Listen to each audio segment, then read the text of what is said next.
County nebo Uasin Gishu elekakolalchen kimnatet kandoik kobun Rift Valley nebo Murat Katam nebo emoni ngalalutik chebo askofu nebo kanisetab Christ International Barasa Matthew en kamwa ichek kole en video nekoletagen muswoknotetab kasari koboru inen ngalalutik chekoba kiptuibotoi ak dinit noton nebo Islam kokushikong logoiwek chuton en koindo sirindenyon nebo logoiwek Chepkorir Tanoi.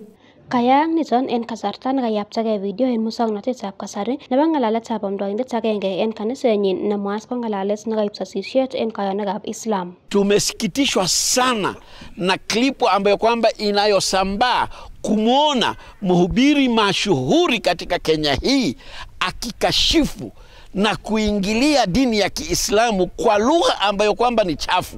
Kongalalien regag kokamach kandoik choton kandoik koboto biik chenootin korib ngalalenywan asikokirinda ngalalet nitos koib terchinoshek ak en yoton kokamach kibagengeitab NCIC kochutyi kwen ak koibchi kergonget Matthew Israel.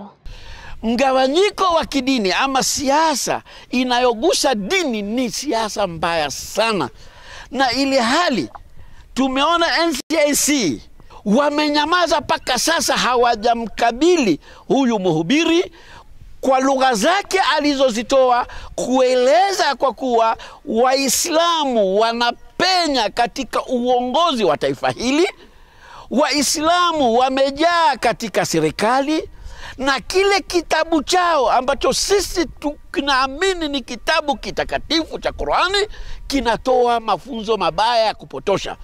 Mhubiri huyu akitoshikwa na kuwekwa ndani, henda taifa hili likawa na mgawanyiko mkubwa katika imani za Kiislamu. NCIC ananamazia kitendo kama hii mbaya na anaharibu umma ya Islamu au ya Kristo kutawanisha. NCIC kwa nini ananyamazia hiyo? Hiyo ndio nastua sisi mhubiri huyu hata hajui dini, hata hajui kitabu chake ile naamini hajui vilivyo. Kama ingejua vilivyo hangetamuka mtamko kama hiyo.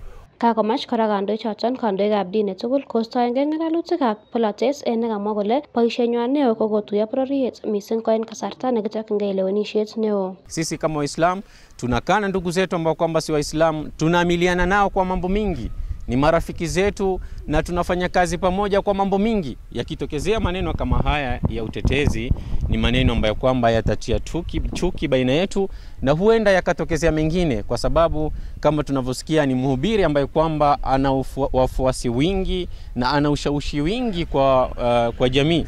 Bwana kama huyu aende andike statement kwa yale ambayo kwamba aliyoyafanya si mambo ambayo kwamba ya sawa, na pia aombe msamaha kama alivyoyazungumza haya mbele za watu, na ajitokeze mbele za watu kwa kuomba msamaha kwa sababu ametukosea kama sisi Waislamu.